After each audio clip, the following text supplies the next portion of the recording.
वक्फ संशोधन बिल फिर फांसीवादी चूहे बिल में से निकालकर पार्लियामेंट में लेकर आए हैं, संसद में लेकर आए हैं और बहुत उछल कूद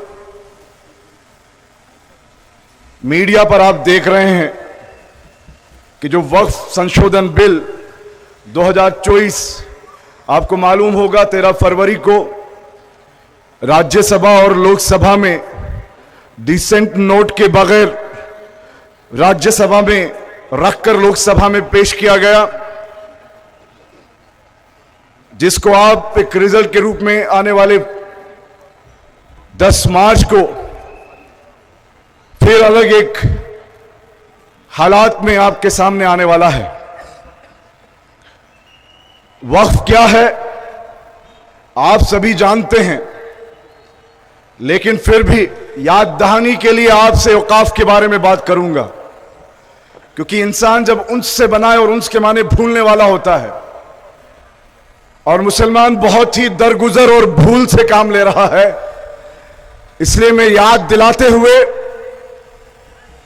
उनके जहनों में और दिलों में इस बात को उतारते हुए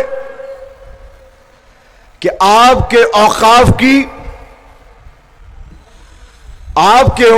पर मजहबी हमला हो रहा है,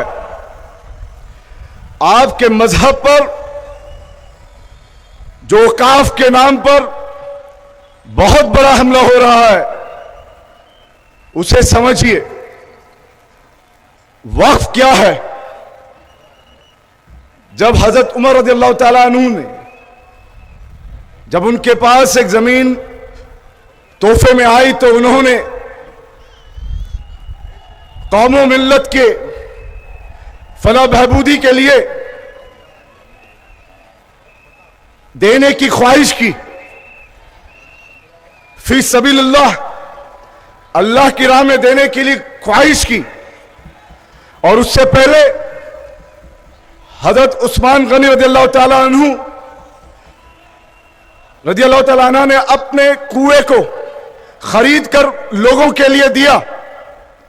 तो उस मौके पर जब रसूलुल्लाह सल्लल्लाहु अलैहि वसल्लम से पूछा कि ये वक्फ क्या है, तो रसूलुल्लाह सल्लल्लाहु अलैहि वसल्लम ने फरमाया कि ये वक्फ अल्लाह की राह में कयामत तक कुर्बान कर देने वाला एक सदका जारिया है। जो मिल्कियत खालिस डायरेक्ट अल्लाह की है, यह है वक्फ।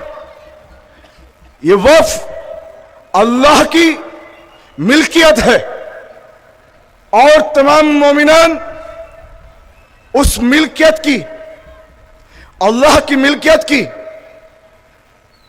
हिफाजत और जो अल्लाह ताला ने नबी अलैहिस्सलाम के जरिए से वक्फ के जो कानून हमें बताए हैं, जो उसके वक्फ को इस्तेमाल करने का जो तरीका बताया है, उसको अमल में लाने का हर मोमिन का दीनी फरीजा है। तो यह वक्फ नबी अलैहिस्सलाम के वक्त से चला आ रहा है। जो अलग अलग दौर, जो खुलफाए राशिदीन हैं, बादशाह हैं, मुगल हैं, यहां तक कि अंग्रेजों के वक्त भी, और मैं वहीं से बात शुरू करता हूं, अंग्रेज भी, और कौन अंग्रेज? जिनकी आंखों में आंखें डालकर जंगे आजादी की लड़ाई ही नहीं लड़ी, बल्कि इन मुसलमानों ने इस भारत को, इस इंडिया को आजाद कराने के लिए जामे शहादत पिया,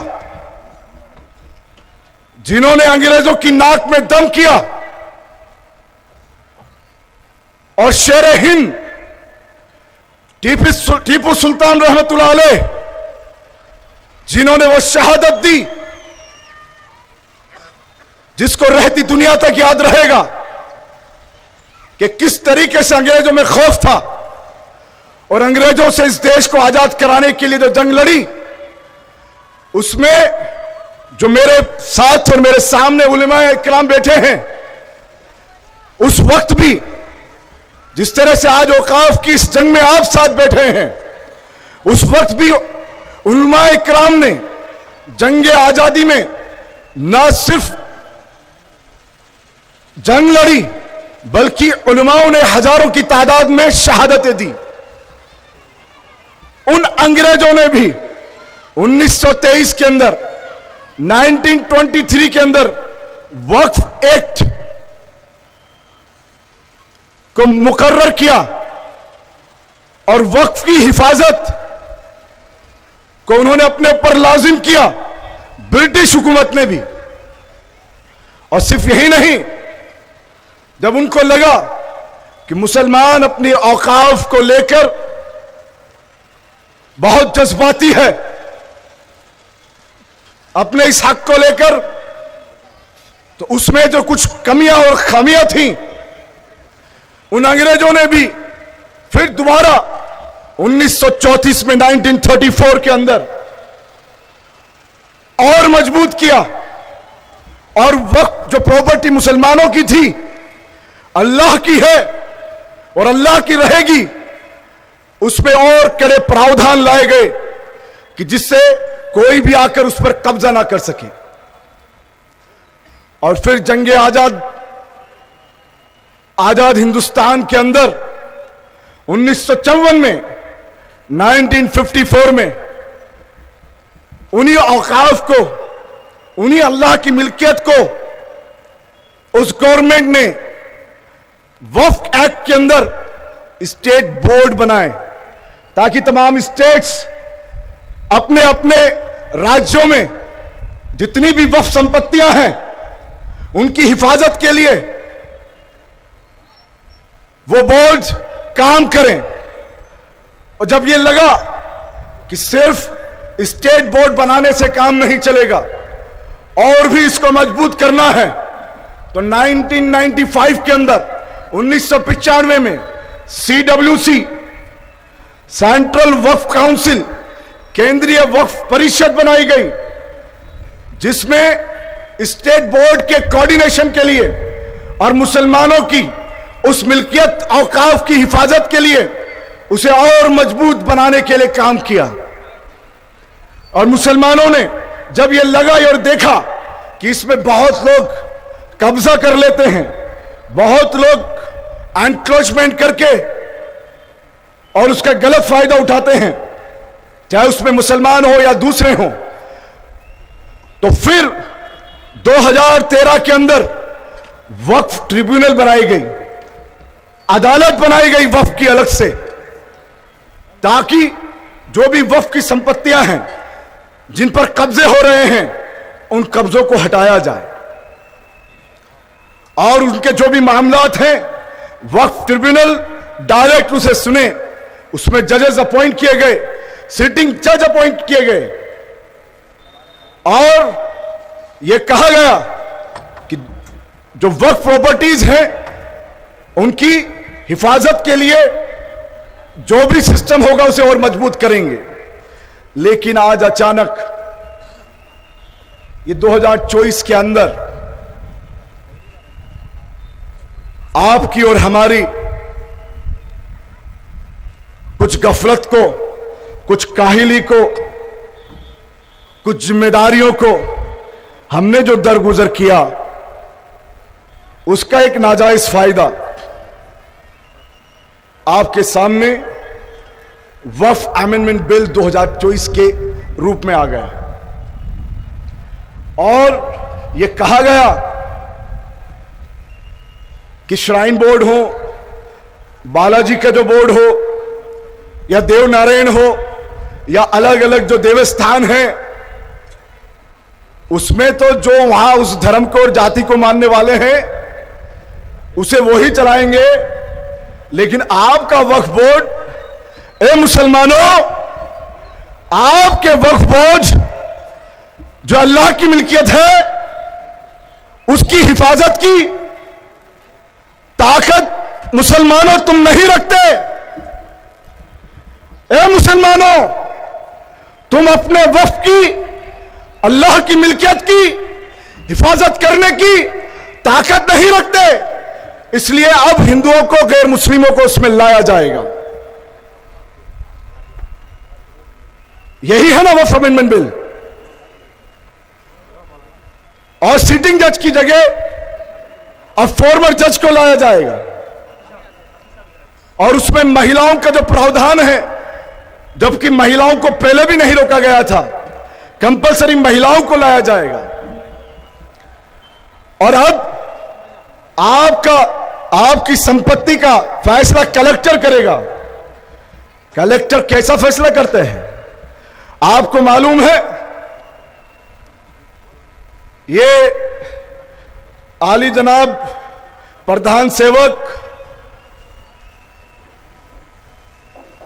इन्होंने गुजरात के अंदर एक अशांत धारा बनवाई, और अशांत धारा क्या है?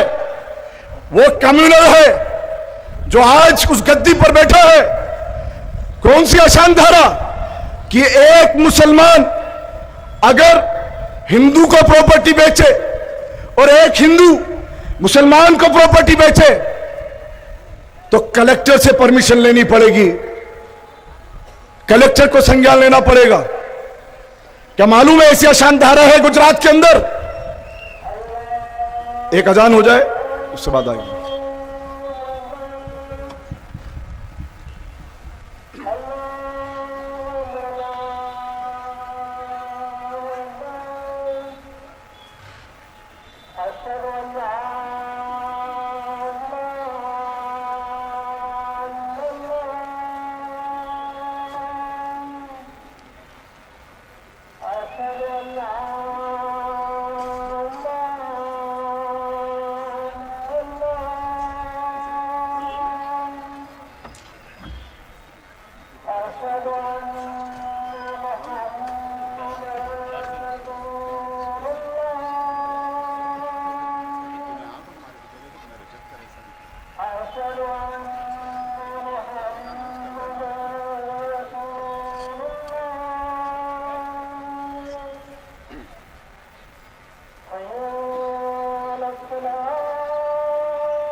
तो मैं अशांत धारा पे था, क्योंकि वो अशांति फैलाकर वहां पर पहुंच गए हैं। मैं थोड़ा गला खराब है, फिर भी कोशिश करूंगा कि मैं अपनी बात आप तक पहुंचा दूं।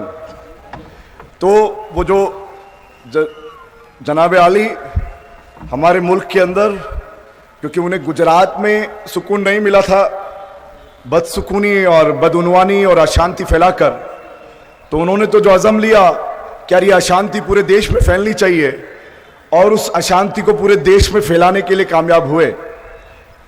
तो मुख्तसर बात यह है कि जो ये औकाफ का बिल जिसको एक्ट बनाना चाहते हैं, इससे पहले जो सीएबी लाए थे, सिटीजनशिप अमेंडमेंट बिल, जिसको सीएए बना दिया, क्योंकि एक बिल आने के बाद एक्ट बन जाता है, ये तो आपको मालूम होगा। इसीलिए लोकसभा और राज्यसभा में लाया जाता है और उसके बाद प्रेसिडेंट साइन करके उसे पारित करता है। और जो सीएए बनाया, वो सीएए को हम देख रहे हैं। उस सीएए से याद आ गया, इसलिए बीच में बताता चलूं। आज भी के करीब में तमिलनाडु के अंदर एक भाई ने, एक जर्नलिस्ट ने एक कार्टून बनाया। उसमें अमेरिकन प्रेसिडेंट ट्रंप के सामने हथकड़ियां पहने हुए मोदी बैठे हुए, हमारा प्राइम मिनिस्टर, क्योंकि पूरे विश्व में नाक कटा के आए हैं जनाब हमारे भारतवर्ष की, जिनके आबा व अजदाद ने जंग आजादी में एक उंगली भी नहीं कटाई, तो उन्होंने एक कार्टून बनाया जिनको अरेस्ट करने के ऑर्डर हो गए। और क्यों बनाया? क्योंकि हमारे जो भारतीय हैं उनका जाति मजहब नहीं है, वो बहुत सारे भाई हमारे सारे मुसलमान नहीं है, maximum non Muslim brothers and sisters हैं। उन्हें हथकड़ी डाल के और अमेरिका से इंडिया में डाल दिया गया, अमृतसर के अंदर एयरपोर्ट पे लाके। तो जो सीए, जो यहाँ के मुसलमान जो शहरी हैं, उनके बारे में सोचने के बजाय हिंदुत्व का जो उन्होंने एक एजेंडा चलाया है, और ये जो हिंदुत्व है, ये हिंदुत्व और जो हिंदू धर्म है दोनों में फर्क है। जब मैं हिंदुत्व की बात करता हूं तो वो हिंदू धर्म की बात नहीं होती है, वो आरएसएस का हिंदुत्व अलग है, जिसको मोहन भागवत भी बड़े फख्र से कहते हैं कि हमारा हिंदुत्व अलग है। उस पर किसी और दिन तफसील से बात होगी, क्योंकि आज हम हमारी अपनी मजहबी फरीजे के लिए यहां पर बैठे हुए हैं, और उस बात को याद करके उस पर हमें आगे क्या इक़दामात करने हैं, उन इक़दामात को आगे लेकर जाकर अपनी जो प्रॉपर्टी है उसकी हिफाजत के लिए क्या क्या करना है उस पर बात करने बैठे हैं। क्या आपको मालूम है कि इंडिया के अंदर अहम मुद्दे क्या हैं? सारे मुद्दे पूरे इंडिया के सामने।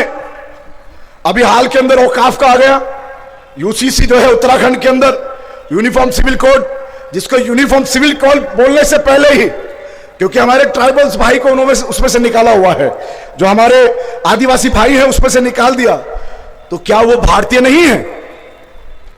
भाई ये लोग बोलते हैं कि इंडिया के अंदर तमाम जो सिविलियंस हैं उनके कोड ऑफ कंडक्ट सेम होना चाहिए, और आपने ट्राइबल्स को निकाल दिया क्योंकि ट्राइबल्स के अपने रिचुअल्स हैं, अपनी प्रथाएं हैं। अगर उस पर बात करेंगे तो ट्राइबल्स उनकी विधानसभा में घुस जाएंगे, उन्हें टेबल सहित बाहर फेंक देंगे, क्योंकि उन्हें इंडिया या भारत का सर्टिफिकेट नहीं चाहिए, उन्हें मालूम है वो शहरी है यहां के। तो मेरे भाइयों, जिस कौम को मालूम नहीं है कि वो शहरी है या नहीं, उन्हीं के एजेंडे पर बात होगी। और उनके एजेंडे क्या होंगे? आज वक्फ बोर्ड है, आपका मुस्लिम पर्सनल लॉ है, आपका हिजाब है, आर्टिकल 370 है, मदरसा है, इन्हीं पर बात होगी। लव जिहाद पर बात होगी। क्यों? क्योंकि उन ट्राइबल्स को तो मालूम है कि अगर इन्होंने हमारी शहरियत को, हमारी मिल्कियत को, हमारी मां बहनों को, हमारे कल्चर को टच करने की कोशिश की, तो ना ये और ना इनकी सरकार बचेगी, क्योंकि भारतवर्ष के भारतीय उन्हें उखाड़ फेंकेंगे। लेकिन एक कौम को जिसका अपना दीनी फरीजा है, जिसने अपने दीन से सीखा है कि वो जो जीता है तो सिर्फ अपने टैग के साथ ही नहीं, बल्कि उसकी तो तमाम जो जिम्मेदारियां हैं तमाम इंसानियत के लिए होती है। क्यों? क्योंकि वो इन्नल्लाह ला युगय्यिरु मा बिकौमिन हत्ता युगय्यिरु मा बिअनफुसिहिम, उसको भूल गया कि एक कौम, कि बेशक एक कौम अगर अपने नफ्स के साथ बदलने को तैयार नहीं है तो अल्लाह भी उसको नहीं बदलता। इसलिए जो अहम मुद्दे हैं वो मुद्दे हमारे भारतीयों के सामने नहीं आ रहे हैं, क्योंकि उन्हें एक फुटबॉल, एक सॉफ्ट टारगेट मिल गया है। वरना मुद्दे बोलता हूं मैं आपको, मई 2023 से और आने वाले मई 2025 में 2 साल हो जाएंगे मणिपुर में आग लगे हुए। मणिपुर जल रहा है। वो बेशर्म सीएम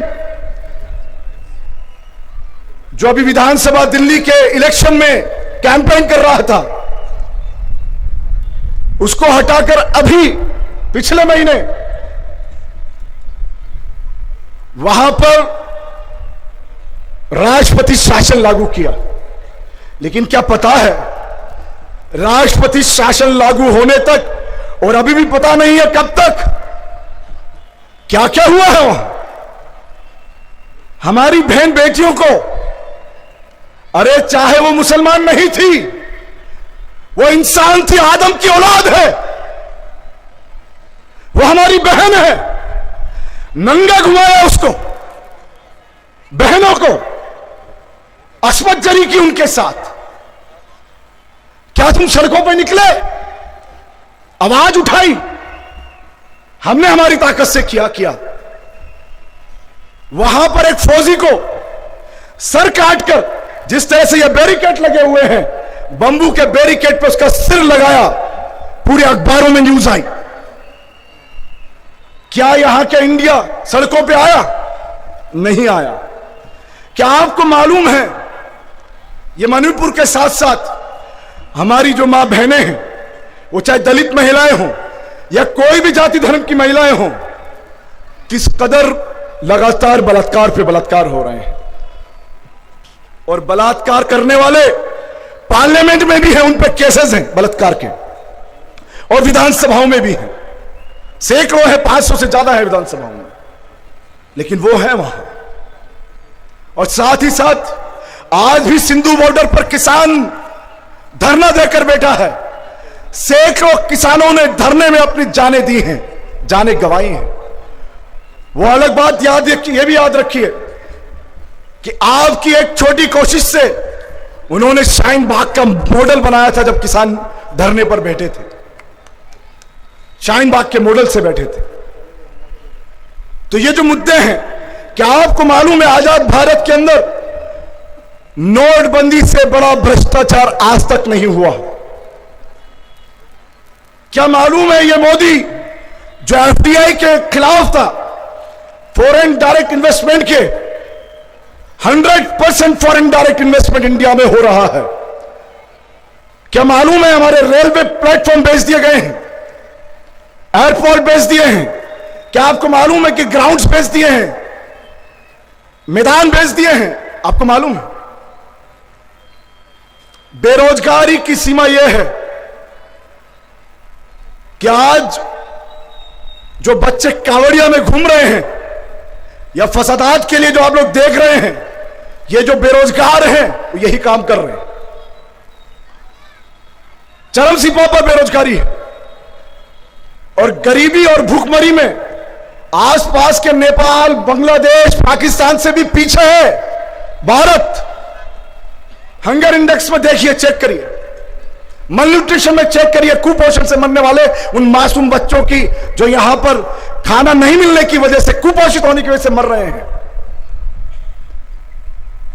कोई भी सरकार क्यों बनाई जाती है कि वो जिन जनता का वोट लेके जो जनप्रतिनिधि है, वो रोटी, कपड़ा, मकान, स्वास्थ्य, शिक्षा पर बात करे। लेकिन वो क्या कर रहे हैं? जो सेक्युलरिज्म बोलते हैं ना, धर्मनिरपेक्ष, हमारे इंडिया के अंदर जो प्रेम्बल में, जो उसकी प्रस्तावना में जो धर्मनिरपेक्षता और समाजवाद लिखा है, उसमें धर्मनिरपेक्षता सरकार के लिए है। सरकार धर्मनिरपेक्ष होना चाहिए। यह नहीं कि वो ज्यादा के घंटे बजाए, वो मंदिर मस्जिद करे, बल्कि धर्मनिरपेक्ष सरकार की जिम्मेदारी है कि मुसलमानों को, यहां के हिंदुओं को, ईसाइयों को, सिखों को, गुजरों को, जाटों को, तमाम को संविधान ने उनकी मजहबी आजादी दी है।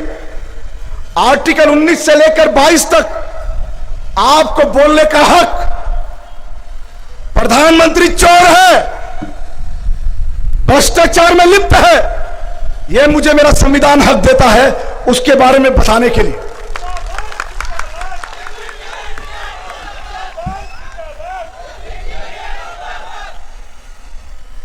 योगी की इतनी हिम्मत है कि एक मुख्यमंत्री होके उर्दू के खिलाफ बोले और विधानसभा में, कल की बात कर रहा हूं मैं, पुरानी बातों की बात छोड़ दीजिए, मुसलमानों के लिए कठमुल्ला लफ्ज इस्तेमाल करे।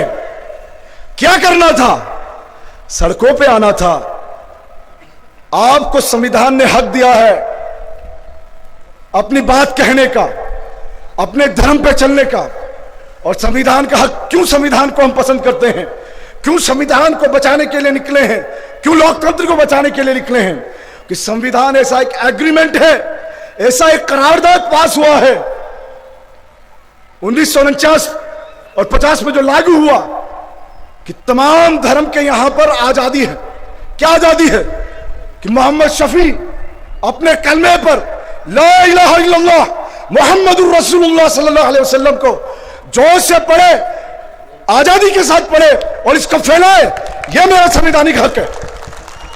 अपने कलमे को फैलाने का मेरा हक है। मेरे दीन को फैलाने के लिए कोई योगी और मोदी से इजाजत की जरूरत नहीं है मुझे। यह मेरा हक है, वो हक लेना है। यह मेरा हक है कि मैं उनकी आंख में आंख डालकर कहूं कि जालिम, यह जुल्म बंद कर दे, मुसलमानों पर नहीं सिर्फ, क्योंकि मुसलमान स्वार्थी नहीं होता है, क्योंकि उसे क्या बनाया है? खैर उम्मत उखरिजत लिन्नास, तमाम इंसानों के लिए खैर वाली उम्मत बनाकर भेजा है यहां पर। आज उसको अपनी जान के लाले पड़ जाए, क्योंकि कहीं ना कहीं वहन आया है। याद करो अपने नबी की उन बातों को याद करो जिसको अल्लाह ताला ने नबी की जुबान से कहलवाया है। उन बातों को याद करो कि ऐसा एक दौर आएगा कि जिस तरह से भूखा दस्तरखान पर टूट पड़ता है, एरे गेरे आप पर टूट पड़ेंगे, एरे गेरे। क्या रसूलुल्लाह सल्लल्लाहु अलैहि वसल्लम मुसलमानों की तादाद कम होगी? नहीं, आप जैसे समुद्र का झाग देखते हो इतने होंगे, लेकिन हुब्बुद दुनिया वो कराहितुल मौत, वो दुनिया की मोहब्बत में, नफ्सा नफ्सी में और मौत के खौफ से, उसी को वहन कहते हैं, जीने लगेंगे। ऐसा कौन शख्स है जो यहां बैठा है और पूरे भारत में मुझे सुन रहा है, चाहे वो सोशल मीडिया के जरिए से सही, जो हमेशा जिंदा रहने वाला है? इसीलिए मैंने उस सुल्तान हिंद टीपू सुल्तान रहमतुल्लाह अलैह की बात की, जिन्होंने कहा था कि 100 साला गीदड़ की जिंदगी से एक दिन की शेर की मौत बेहतर है।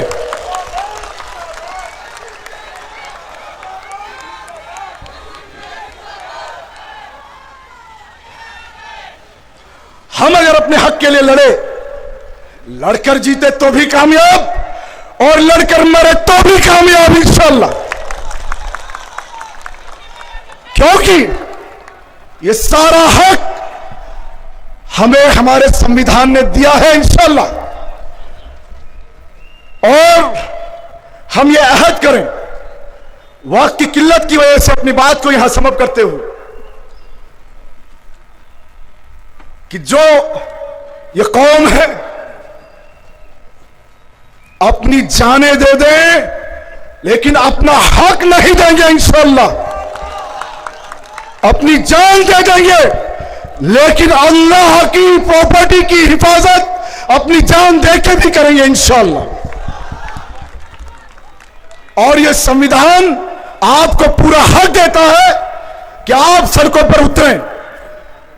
इसलिए मैं आपसे यह बात कहकर कि हमने तैयारी की है इंशाअल्लाह, हम सुप्रीम कोर्ट भी जाएंगे अगर इन्होंने इनकी नापाक इरादे नहीं बदले तो, लेकिन सिर्फ सुप्रीम कोर्ट पर बस नहीं करेंगे, फिर घर घर से शाहीन बाग निकालेंगे इंशाअल्लाह। क्यों? इनके पास, याद रखिए, जितने सीने आपके पास हैं उतनी गोलियां इनके पास नहीं है। पक्का बोलता हूं इंशाअल्लाह। आप अपने आप को पहचान जाइए, आप अपने आप को पहचान जाइए इंशाअल्लाह। फिर वक्त करवट लेगा और ऐसा एक दौर आएगा जिसमें यहां पर अमन और इंसाफ आएगा। और याद रखिए, मैंने जो बोला है आपको उसको सही करके बोलता हूं। इंसाफ है तो अमन आएगा इंशाल्लाह, और अगर इंसाफ नहीं है तो कभी भी अमन नहीं आता, याद रखिए। इसलिए हमने जो ये दो अल्फाज कहने मात्र नहीं रखे हैं, हमारी किताब ने हमें बताया है कि दुनिया को, इंसानियत को खौफ से आजाद करो। उन्हें सिर्फ एक वाहिद का खौफ होना चाहिए, बाकी इंसान को किसी इंसान का खौफ नहीं होना चाहिए, यह याद रखो। इसलिए जो हमारा नारा है, हर गरीब, मजलूम, किसान, दलित, आदिवासी, हमारी मां बहनें, उन तमाम के लिए है जो भूख से आजादी और खौफ से आजादी इंशाअल्लाह एक दिन जरूर दिला के रहेगा। बहुत बहुत शुक्रिया। वाखिर दावाना अल्हम्दुलिल्लाहि रब्बिल आलमीन। जय एसडीपीआई, जय हिंद, जय भारत। अस्सलाम वालेकुम व रहमतुल्लाह।